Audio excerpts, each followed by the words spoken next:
oh my gosh, I haven't been eating mushrooms for my whole life. These are amazing. Like, what have I done to myself?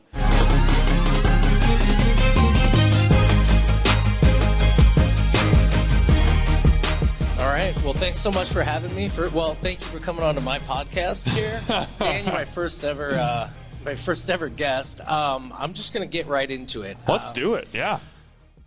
Tell me how this started. How did this start? When I first met you, it was through Twitter years ago, and you were doing, I think, sports journalist at the time, sports something, and now we're here. Kind of walk us through that. How did it start? How's it going? Okay, so I've always had a love for food, and I think that was instilled in me by my mom, who's present tonight. Thank you, Sue, for that. She is one of the best home cooks I have ever encountered. She's one of those people who can just, like, she would do awesome on Chopped. She can just walk into the pantry or the fridge and just open up and be like, okay, we've got this, and all of a sudden she's putting together like an amazing dish. So I think I got into an appreciation for food from that. And then, honestly, I know some people can love him or hate him, but Guy Fieri on Diners, Drive-Ins, and Dives, I absolutely love that show. I think that is what really inspired my love for local restaurants and really supporting that local community. And so, yeah, you mentioned I was a sports writer. Like, that was what I was always going to do my whole life. That was my goal. I was going to cover Nebraska sports. Like, I was pumped, and that's what I did out of college for my first 7 years. I actually worked for a company called Husker Online, and we would cover all the different teams. I went to all the road games for the football team. And, yeah, I loved restaurants so much. Like, when we would go travel to a city, like, say they were playing Michigan State or something, it was my job to figure out for our crew, like, where are we going to eat? We've got dinner one night. We got breakfast the next morning. Dan, you got to find us the best restaurants. And I would spend, like, over an hour, like, researching and finding this stuff. And finally, one of the guys was just like, dude, you love this so much. Why don't you start a blog? So this is in, like, 2015, which was, like, prime just blogging phase. Right. So that's exactly what I did. I just started this really terrible WordPress blog, which every once in a while I'll find, like, some piece of it on the internet, and I'm incredibly embarrassed because it's awful. Sure.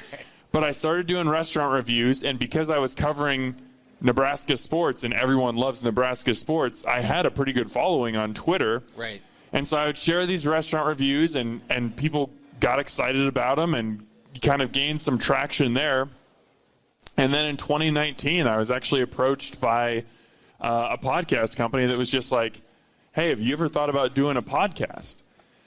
And I hadn't, but I think that looking back, like, it's just so cool to think about the different ways that, like, the different paths that God has you take to position you for certain things. Like, because I was in sports journalism, I was so used to interviewing people, and I had an interest in people's lives, that now that, like, that's what the podcast is, I think that played into that really well. I got a lot of interviewing reps early on, kind of learned how to help people open up and feel comfortable. At least I think I do that sometimes. Absolutely, yeah. And yeah, it just has continued to grow and grow. I mean, if you would have told me 4 or 5 years, I mean, if you would have told me a year ago we would be having a live podcast like this where I was the guest and people were actually showing up to it and would care, not a chance. There's no way I would ever believe that. Okay. That's a very good answer. I want to back up to when you were a kid, because that was one of my questions. I wanted to know about cooking at home and who inspired you. So I want to know, were you a picky eater as a kid, or were you just everything goes, I want it all, or did you go through a phase, and you can admit it, it's okay if you were a bit picky back in the day, but were you a good eater? Do we need to have Mom come up here and answer that? Oh, was I a good eater, Mom and Dad? Yes. But that's a yes. Okay. There were a couple things that I turned my nose up at. I remember specifically mushrooms and eggs were two big no-nos for me as a kid. Okay. That I once, like, one of those things where I thought that they were gross when I was like 4, so then I shut myself off for like the next 20 years, and then finally tried them again, and I was like, oh my gosh, I haven't been eating mushrooms for my whole life. These are amazing. Like, what have I done to myself? Pie was a big one, because I remember specifically there was a time when I was 3 or 4 years old where we were over at my grandparents' house, and I don't even remember. I think it was a cherry pie, and I did not want to eat it. I was just being a stinker little kid, and my dad made me eat it, and I hated it so much, and like that turned me off to pie for like 30 years.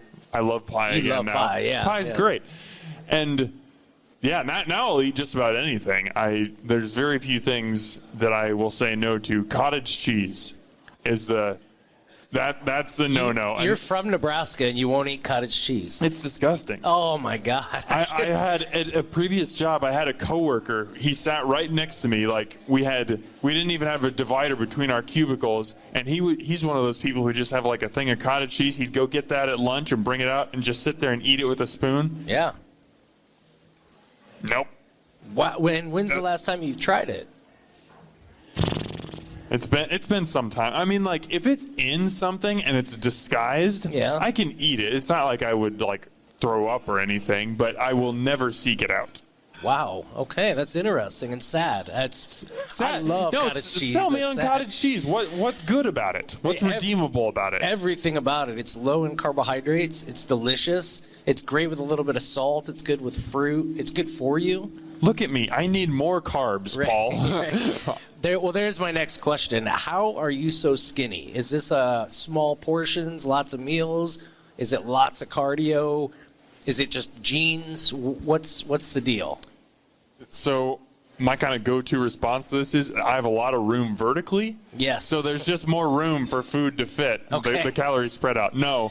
There are really 3 reasons, and I get this question a lot, and I totally get it. Like, if I saw the things that I was posting on Instagram, if I were a third party, saw the things that I was posting on Instagram and then met me, I would be like, why are you so thin? Right. There's 3 things. 1, I have no control over. That's my metabolism. I'm super lucky when it comes to that. Right. Like, that's just great genes. 2, I know it seems like I eat out all the time. It's really only probably 2 to 4 times a week, depending on the week it is. And when I'm not eating out, I am watching what I eat very closely. It's a lot of grilled chicken. It's a lot of wraps, salads, stuff like that. Nothing too crazy. Okay. And then 3, a lot of cardio. I spend a lot of time on the elliptical. I can just throw Food Network on there and get on the elliptical for an hour and a half sometimes and just go nuts. Nice. That's something that I'm trying to change, though. I'm very, very disciplined, especially because my family has heart history, and I want to make sure I'm around for the long term. So that's been a driver of me wanting to be so healthy for so long. Right. But, I mean, let's be honest. I probably do need to put on a couple pounds. So that's something that I'm working on right now. Okay. I'm working on that with Sarah, is just being able to go out, enjoy some of these gluttonous meals, and not have to worry about when I'm going to work out next. Right. I just need to come down to block 16 more often, and just that'll put some weight on me real quick. It could. Yes, it definitely could, depending on what you go with. I'm going to ask one more childhood question, and then we'll kind of move on from there. I'm wondering, what is your background? Are you German? Are you Dutch? What is the majority of your ethnic background? 100% Chinese. I thought that was my first guess, but no. I think we're mostly German. Dad had that 23andMe done probably 7 or 8 years ago, basically I'm probably like 80 to 90% German, somewhere in there. Which kind of stinks because there's not really any German food. Like, I would love to have pierogies and stuff like that here in Omaha, but there aren't really many opportunities to get it. Unless someone knows of something that I'm missing, because I would love to eat that food. There's not a lot, but there are options out there. But I guess that's my next question. Is, you grow up then eating German food? Did your parents, did that kind of fall down the line? I grew up, I'm half German and half Belgian, and that's what I grew up eating, was Belgian and German food. Is that something that you ate as well growing up, or was it more of a mixed bag? It was more of a mixed bag. Like I said, it was really just mom kind of making whatever she felt like. We had a lot of actually like pasta and Italian dishes and stuff growing up, but yeah. Very cool. Just kind of anything and everything. That's awesome. No, that's great. Okay, my next question. You and I have actually talked about this before, and I think I kind of know a bit of the answer, but I think that a lot of people want to know. Why are you so positive? Why are you never once will say, I went here and it was not good, the end. Tell us why. I get this question a ton. I actually was just interacting. I got this comment on something that I posted the other day. Someone said, I can't trust you anymore. All you are is positive. Like, I don't trust your opinion. And to her, I said, okay, that's fine. You don't need to, but you can trust whatever you want. I really adopted this mindset during COVID. Before I did use, like when I had my WordPress blog, I used to be a little bit more critical, and I would mention things in a meal that I didn't like. And I'll still do that to some extent now, but especially during COVID when every restaurant was like barely scraping by and didn't know what tomorrow was going to look like. It was just like, if I'm getting takeout from some place that's never done takeout before, am I really going to criticize them because the cheese wasn't melted properly or the fries got soggy on the way home or something? Right. No. Like that's kicking a horse when it's down. And I think that even as restaurants open back up, I've just kind of tried to adopt that mindset. There's something positive that you can take from every restaurant experience. Yes, there will be negatives too, and sometimes I'll mention those. But what I want to do when I talk about restaurants is I want to point out what I thought was great about the meal. So, for instance, we went out with some friends the other night and to a Mexican place and got 4 different entrees. If 3 of them were great and 1 of them was terrible, I would talk about the 3 that were great. Right. And just say, hey, these are 3 dishes that if you come to this place, I will definitely recommend. And I just wouldn't say anything about the 4th one. And for people who are food critics and like actually review restaurants professionally, they have to talk about that 4th dish. I get that. Right. That's just different. That's not what I am.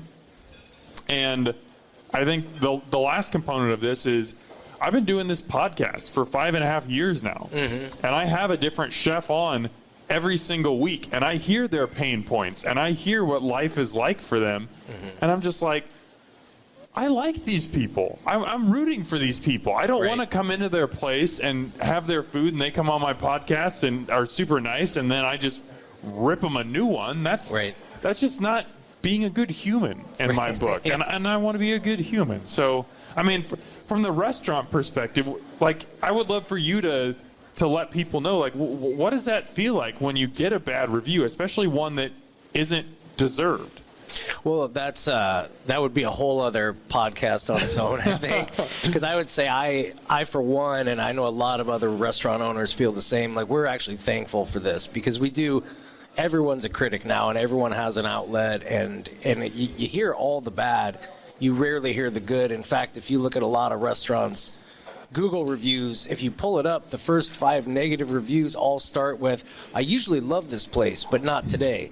And so people are quick to point out the negatives. So I know people tease you a bit about always being positive, but for one, I really appreciate it. It's a breath of fresh air, and it's I definitely appreciate it. So thank you. Yeah, of course. Well, I think one more component to that, because people always say, do you ever have bad meals? The answer is yes. Obviously, not all my meals out are going to be great. Right. But for the most part, like, I do like a lot of thinking and research before I go to a place. It's either a place that I trust or a chef friend tells me, hey, this place just opened, it's really good, you should go check it out. Or my friend Stacy Winters, that's a palate that I trust. He'll say, hey, go check this place out.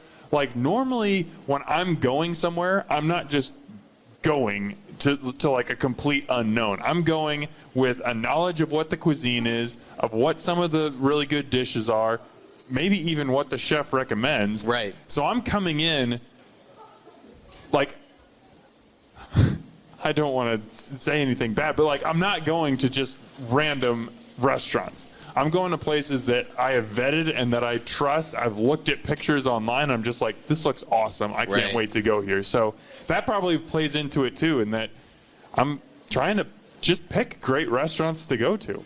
Okay, so then you walk into one of these restaurants that has been vetted and you've looked at the pictures and then you have a complete garbage of a meal. What do? I will say nothing.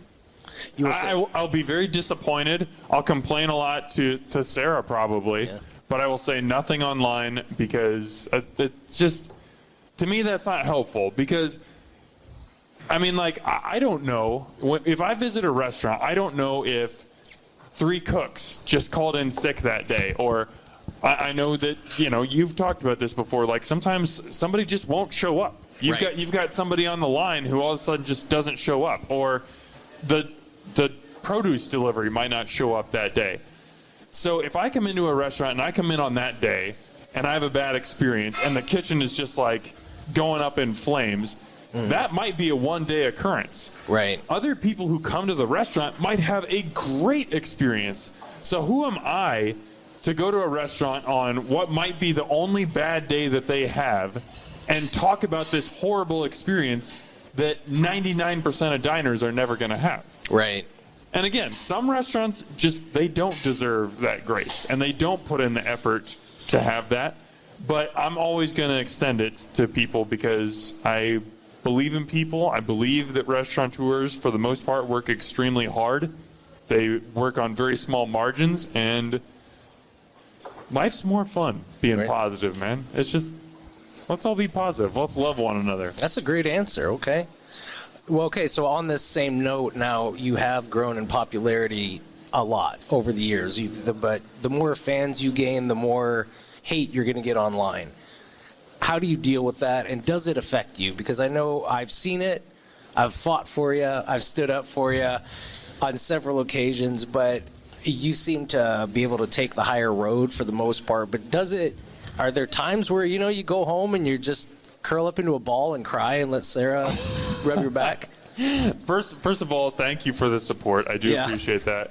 And Sarah can definitely attest. There are times where, I just feel defeated, and I'm just like, why am I even doing this? Like, I work so hard, and people just people who don't know me at all, they're just like some anonymous Twitter handle that doesn't even have their face or anything on it. Yeah. And they're just like calling me names and making up stuff about me. Like, I've had people say that I do reviews for free food, which is completely inaccurate, that I get paid to do this, that I get, special favors when I go into restaurants, and stuff like that isn't true. And I actually pride myself on paying for all my meals. You can attest to this. I've never asked for anything free at Block 16, right? Even though we're friends.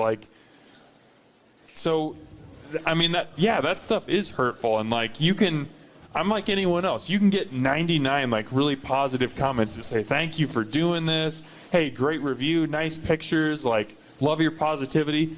And that one bad one, that's the one that will just stick in your head. And it is really hard. And I will admit, in my youth, 10 years ago, I would type nasty responses to people, and I would go back and forth with them. Right. And then I dealt with the consequences of that, and it wasn't good. So now it's a lot of typing a response, it's the write out the email and then delete it, that type of deal. And then just think about it and be like, that's not what I should say. Let's just take the high road here, because a lot of times if someone is mean to you and you're really nice to them back, it almost makes them feel worse anyway, because they're just like, oh, yes, this guy's being cool.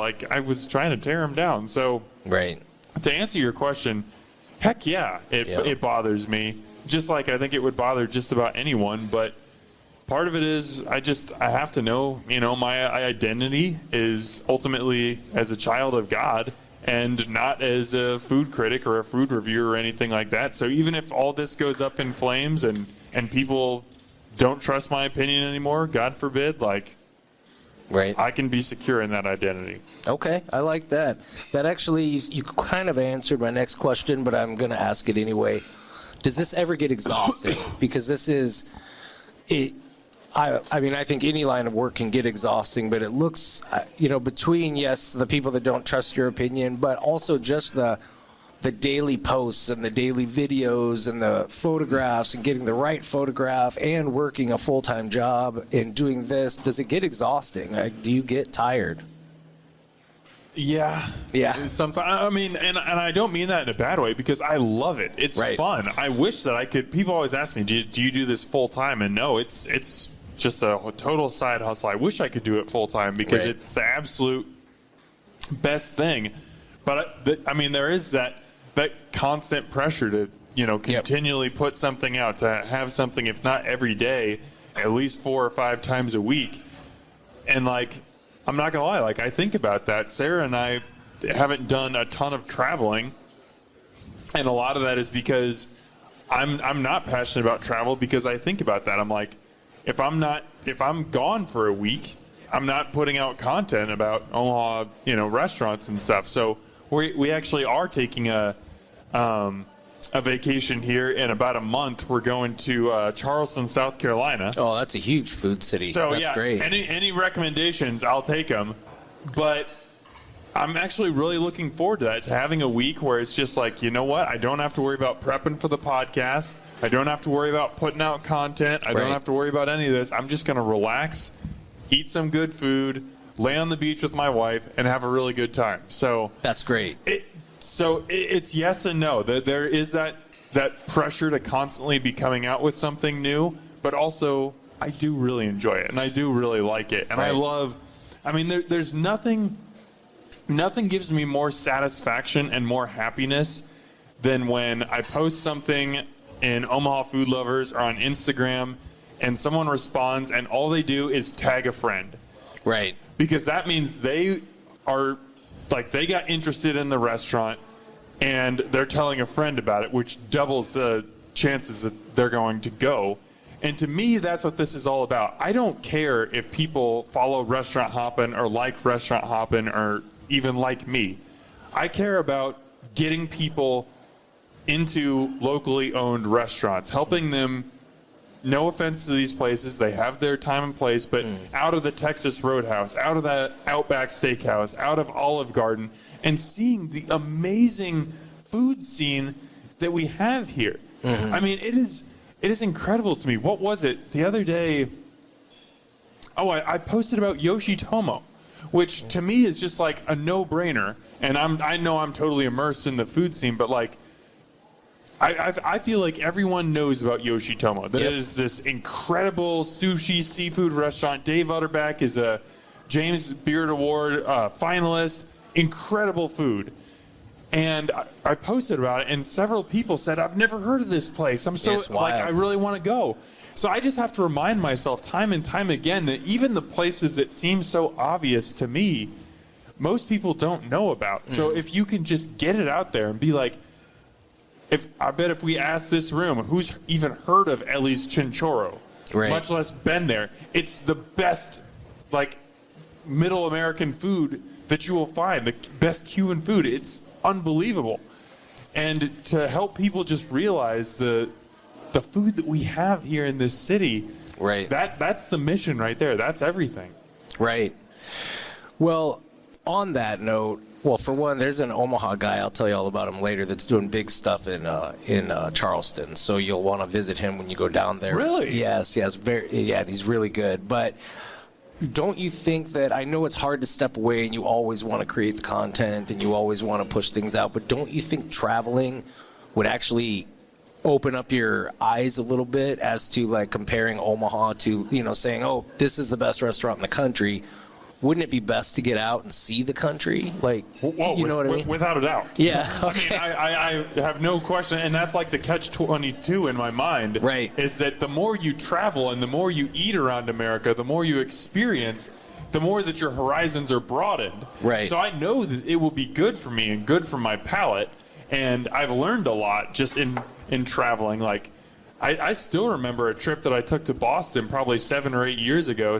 Like, so many of those dishes made such an impact on me. Like, when you travel to these elite food cities, you do learn a lot. But there is also that component where I feel that need to constantly be putting out new stuff that is applicable to my followers that they care about. Like, if we go down to Charleston and I post about a bunch of restaurants that these people can't go to, do they still care? I think so. I think so too, and that's kind of the mindset that I have to change a little bit. But you're definitely right. Like, it's one thing for me to say, Dante is Omaha's best Italian restaurant, but okay. But how does that compare to the Italian food in, Little Italy in New York? Right. Or, how does our seafood, that's probably not going to be a great comparison, but our seafood compared to Washington or Florida or something like that. Like, yes, broadening my horizons is really going to help a lot. For sure. Okay, we did touch a little bit on not wanting to offend chefs and restaurant owners because you have them on the podcast every week and you've gotten to know a lot of us. How has your perspective on this industry and the people behind it changed from, say, 10 years ago until now, to where you were just, I like to eat food, and now you've gotten to know us? Like, how has that changed your outlook and your perspective on the industry? So much more empathy, like infinitely more empathy. And I'll give the example, this past year, this past winter, I'm sure everyone will remember, we had that 1 week where it was just like super, super cold. Or was that even this past winter or the year before? I don't remember. But there was that week where it was like -12 every day, like not even wind chill. And like nobody was leaving their house or going out to eat or anything like that. And I was having conversations with chefs of restaurants that are very popular, and anyone in the public would think, they're doing great. They're killing it. And these restaurants were telling me, I don't know if I'm going to be able to make payroll next week. Like, I don't know if I'm going to be able to pay my people. And these were like the cream of the crop ones. I can't even imagine what it was like for the average restaurant. And that's what I think people don't understand, is just how slim the margins are. And I'm sure you could speak to this at Block 16. With Block 16's popularity, most people, if you said, well, how's Block 16 doing money-wise? I think most people would say, they're killing it. Yes. They were on Diners, Drive-Ins, and Dives. There's a line out the door every day. They've got their daily specials. Everyone loves those guys. I'm sure.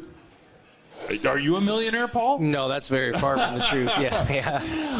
There's this perception, I think, and I don't know if it's just celebrity chefs, if it's food TV, what it is, but that the restaurant industry is like just really fun, and it's it's making food for people, and everybody's just, it's cheers basically, and you're happy all the time. And yes, there's a ton of positives about being a chef and being a restaurant owner, or else so many people wouldn't do it. But it's also a very hard life, and I only know 10% of that. You could speak to it much more fully than I can. But you've gotten to know it over the years, which is great. Absolutely. I mean, it's cool because a lot of people, you don't get it. Everyone's like, we all work hard. Everyone works hard. This is hard. But I feel like there is something special about the restaurant industry, that the ones that are in it for the money are the ones that own the big chains, and and no one else is really, that's not why we're here. I want to give a quick example. I've never worked in a restaurant like full time as a job, but I've become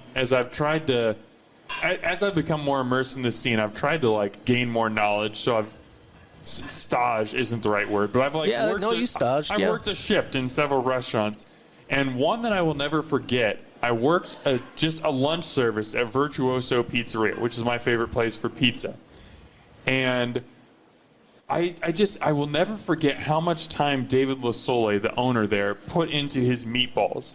Put into forming the meatballs, into roasting them, into baking them, and into cutting them, and then having those ready for service. And that's one ingredient on one pizza.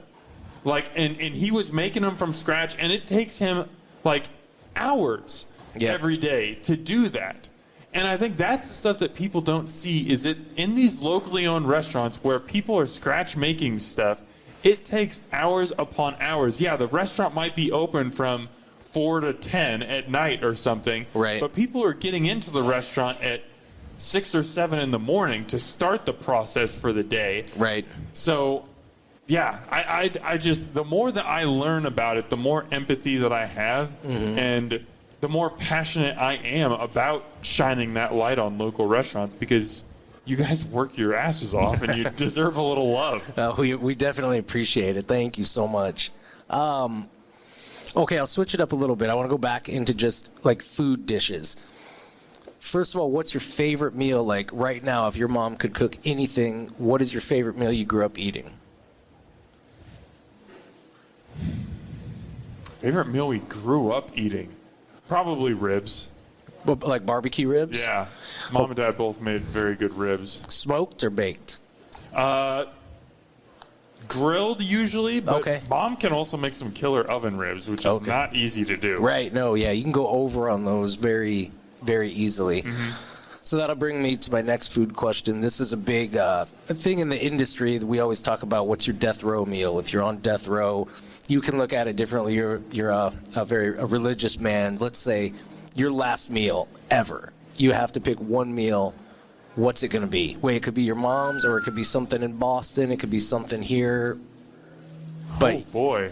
but you should have an answer. I mean, if it's my last meal, I can totally go crazy. Yep. I'm going to say I need a slice of the hot honey pizza from Virtuoso. That's an absolute must. I think I need a poutine burrito from Block 16. Okay. I'm not just kissing your butt. That is just a stupidly good dish. I need that. I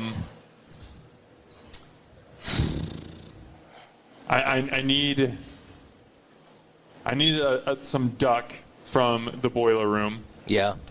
Just whatever preparation Tim Nicholson does.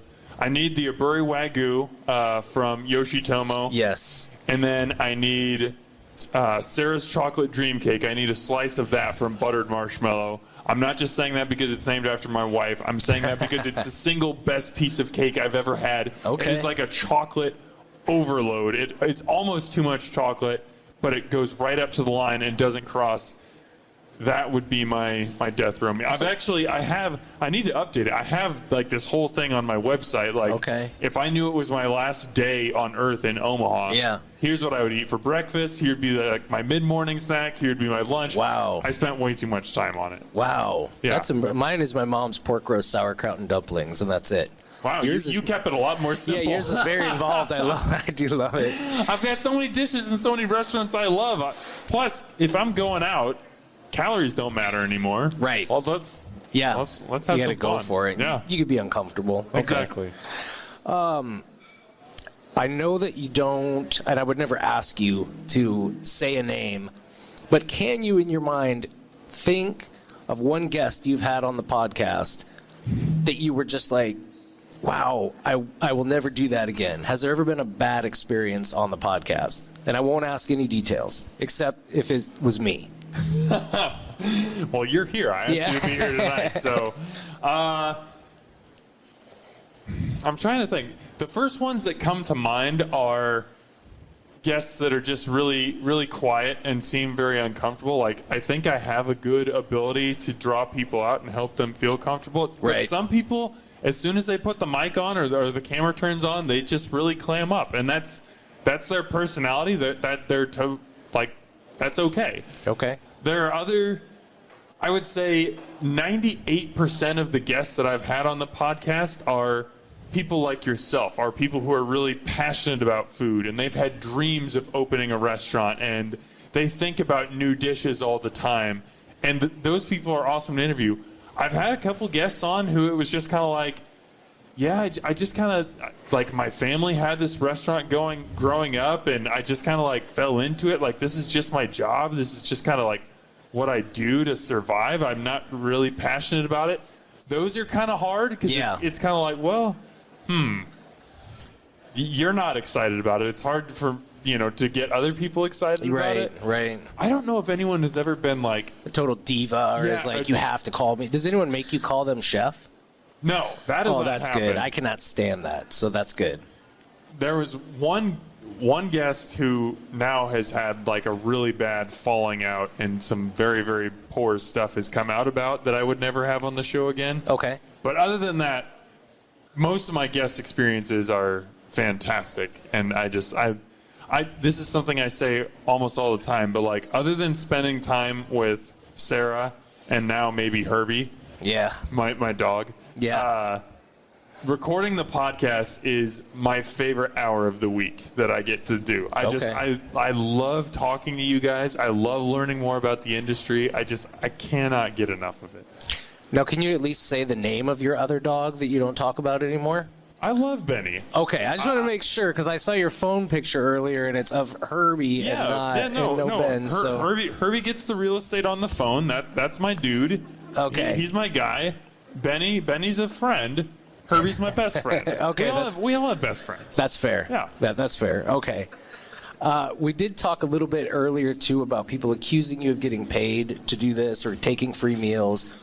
On that note, has anyone attempted to bribe you? Has just said, look, like, I could use some press. I'll give you $1,000 in gift cards if you just say some really nice stuff about me?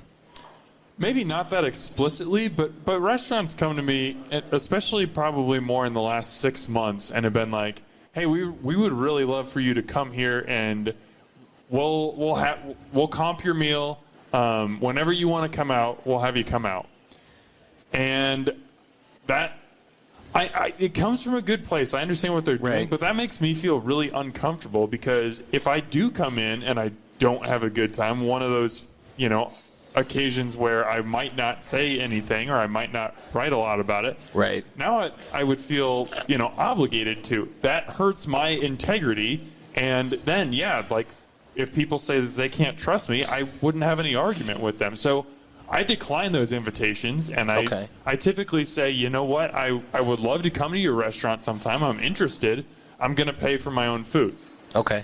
Now, does stuff happen sometimes? Like, if we go to a restaurant, like, I'm good friends with Nick Strawhecker at Dante. Yep. So if he has a new dish on the menu that he's excited about, Sarah and I will go in and order some, we'll order our meals, and here's a ricotta gnocchi dish that he's been working on. He would love, feedback on it.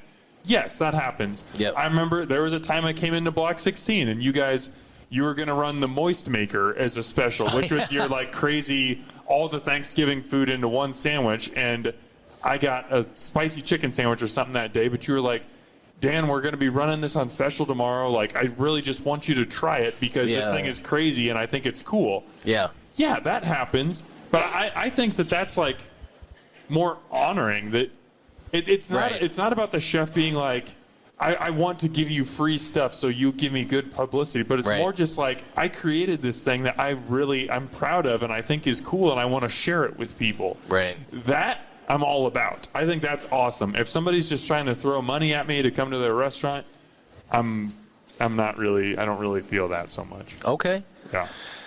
Now, is there a food that you absolutely cannot like? It seems like everyone, like Andrew Zimmern, could never eat durian food, and Guy Fieri has some weird thing about eggs on burgers. He won't eat eggs. So, yeah. He won't eat any eggs. Yeah. Okay. See, I didn't know that. Yeah. Is there anything you won't eat? I will try everything at least once. Okay. And honestly, like, most things I do really like. Like, they're, other than cottage cheese, and even if cottage cheese, if it's prepared correctly or if it's integrated into a dish, I can eat it. Mm-hmm. So there is nothing that I will just straight up turn my nose up at. No. Okay. What's the strangest thing you've ever eaten in your entire life?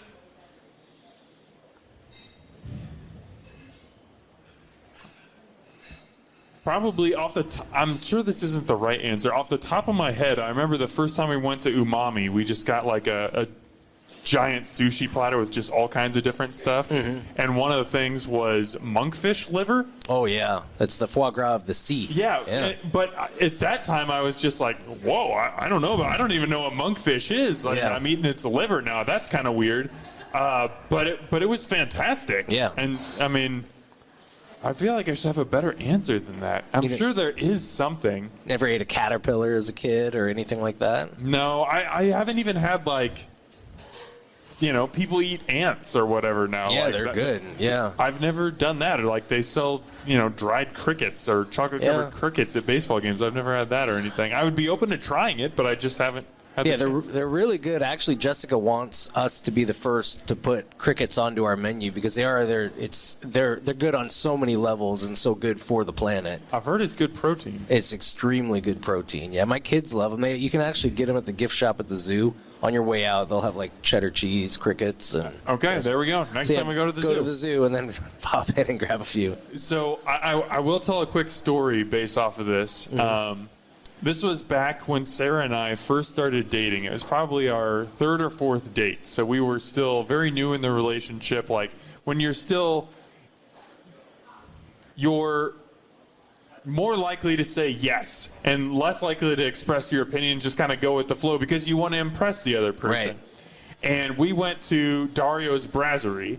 RIP, love Dario's. That was a fantastic restaurant and it closed a couple years ago. But I'd never had steak tartare, which for anyone who hasn't had it is just cut up raw steak.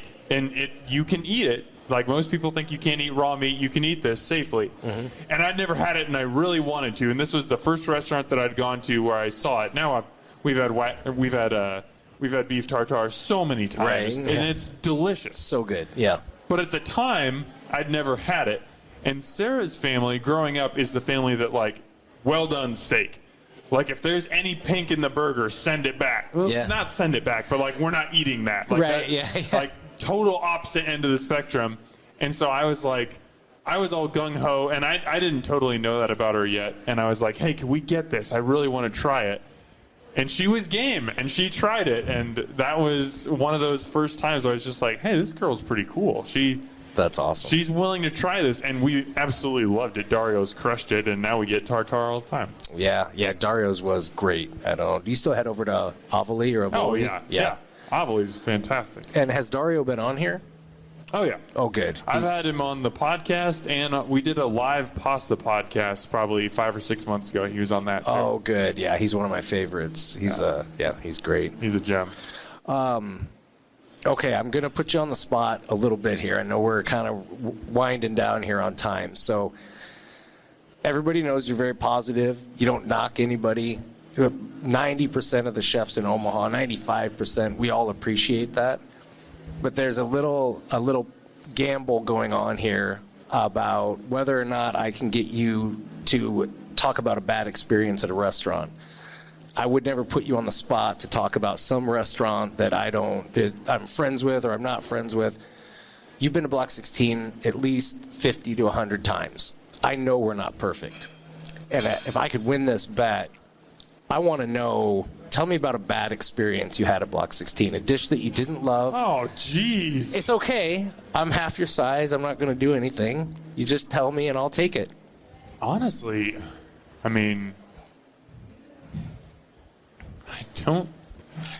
so some are better than others, obviously, but a bad experience.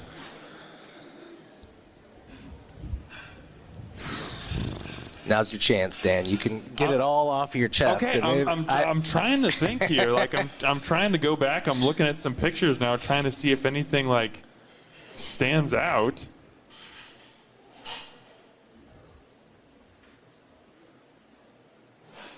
Not really.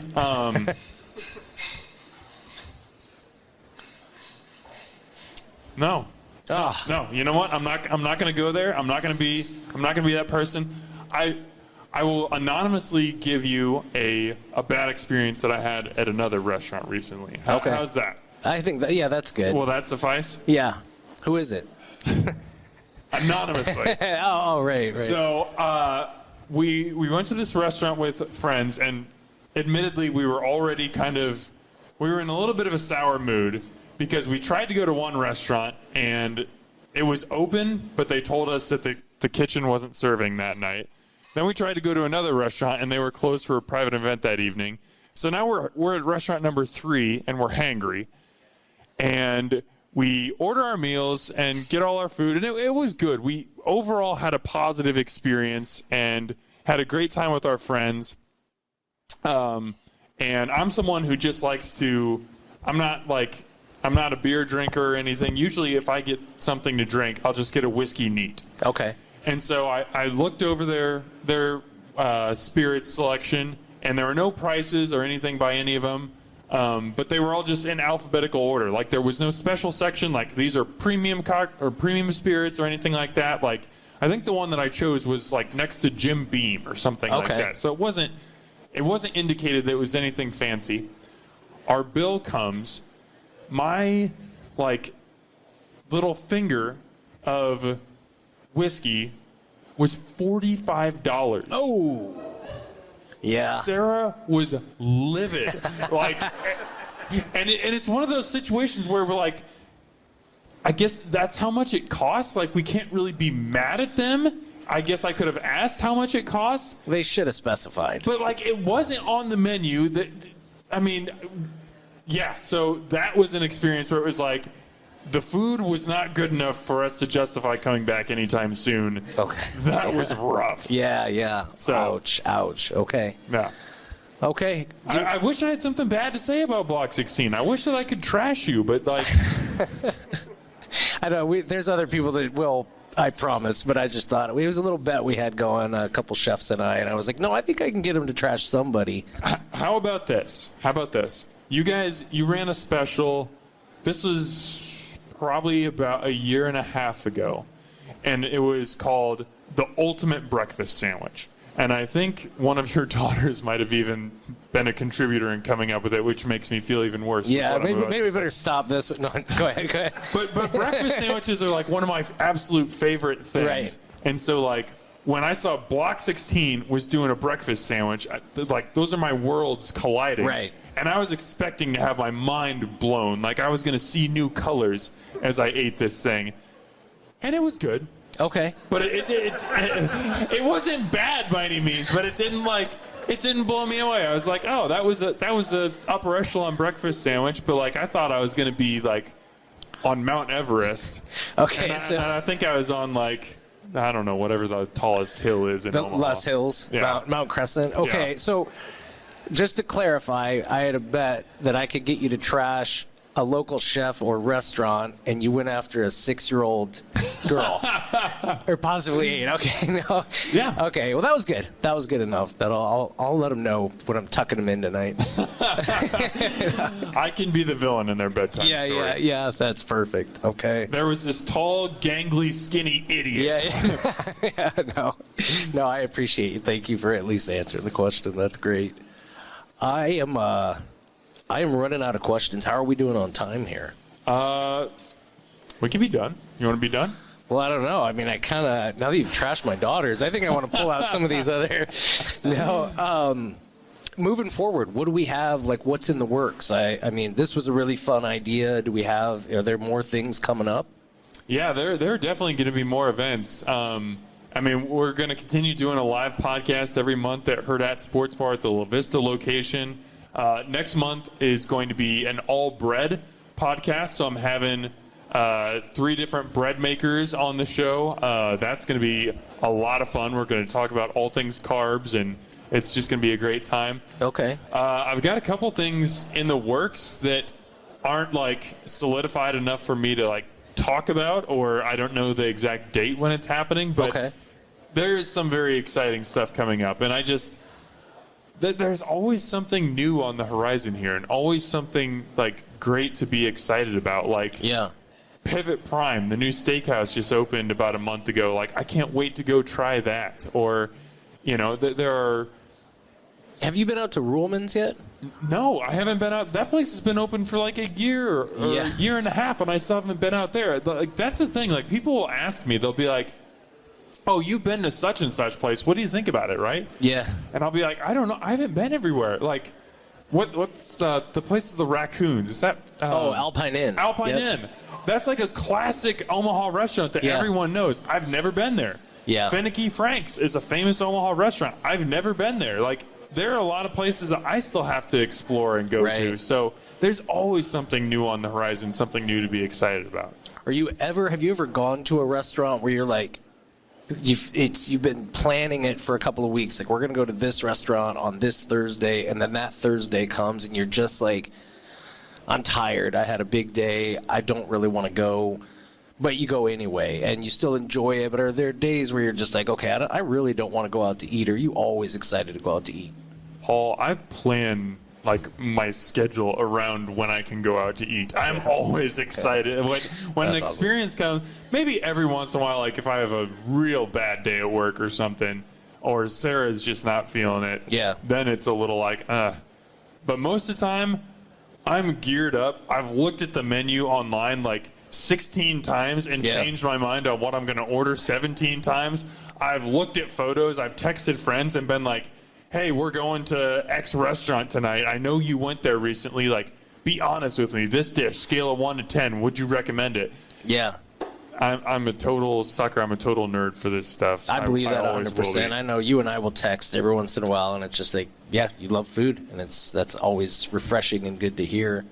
Who is someone that you've had on here that you were, from what you saw of them, they kind of blew your expectations? Like you thought, like say, you saw John Ray, and he's got the big beard, and he looks kind of intimidating, and then you have him on here, and he's probably one of the nicest guys in all of Omaha. Is that, other than John Ray, is there an example of that, of someone that you were just a little bit intimidated by maybe, and then they came on, and you're like, whoa, this woman is fantastic? Or like, you know what I'm saying? Like Dario with his thick, Bosnian accent, but then he gets on, and he's totally hilarious. Yeah, Dario's a great example. I mean, just with that real dry sense of humor.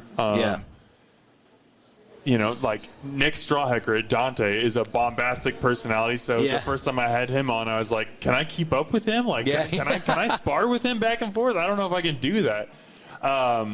Honestly, like, I mean, we're going back over 5 years now. But when I first had you and Jess on the podcast, when we filmed in like that tiny closet, it's evolved so much since then. I was intimidated as hell. I was so scared. I probably prepared for that podcast like 3 or 4 hours. I was like, I wanted to be as prepared as possible, and not because you guys. Because of Jess. Well, Jess I knew would ream me over the cold. No, Jess is wonderful.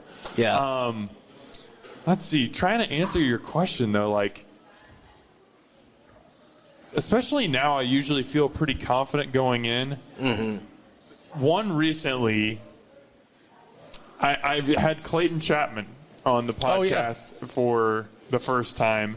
And not because I think he's an intimidating personality. He's a really nice guy. Mm-hmm. But he is like one of the formative, I mean, when Omaha's food scene really started to move forward, Clayton Chapman was the chef of the Gray Plume. Mm-hmm. And I mean, he really pushed Omaha's food scene forward. Mm-hmm. He's had 4 James Beard Award nominations. So when I had him on the show, I was like, I'm buttoning up my research super well. I want to impress this guy. Mm-hmm. Not because he's intimidating or because he's a prickly personality. He's a teddy bear. He's amazing. But I was just like, I can't screw this one up. I got to nail this one. And we had a fantastic conversation. He's a lovely gentleman. I actually think that comes out this week. So. Oh, very cool. Okay. Yeah. What about Paul Kulik? Has he been on here? Yes, but it's been years. That's what I thought. He was one of the early ones. Like, I probably had him on I think I had him on shortly after the first time I had you guys on in year 1. Okay. So he needs to be you got to bring him. Return one. Yeah, he's a solid guy for sure. And he's well-spoken. He's in tune with what goes on in the scene around Omaha. So very cool. Very cool. Well, Dan, I can't think of anything else. You've answered all of my questions. You've been incredibly honest and like funny, and I just couldn't. Oh, you don't have to appreciate lie so to much the people. It's funny, looking. Yes. No. You know, that's something I wanted to talk to you about. Your dad played professional basketball. So did you travel a lot as a kid? No. Okay. So my dad retired when I was 2 years old. Okay. So I was born in Charlotte, North Carolina, but then when my dad retired, we moved here when I was 2, and I've lived either in Omaha or Lincoln ever since. So where did you go to high school? Millard North. And did you play basketball? I did. Were you good?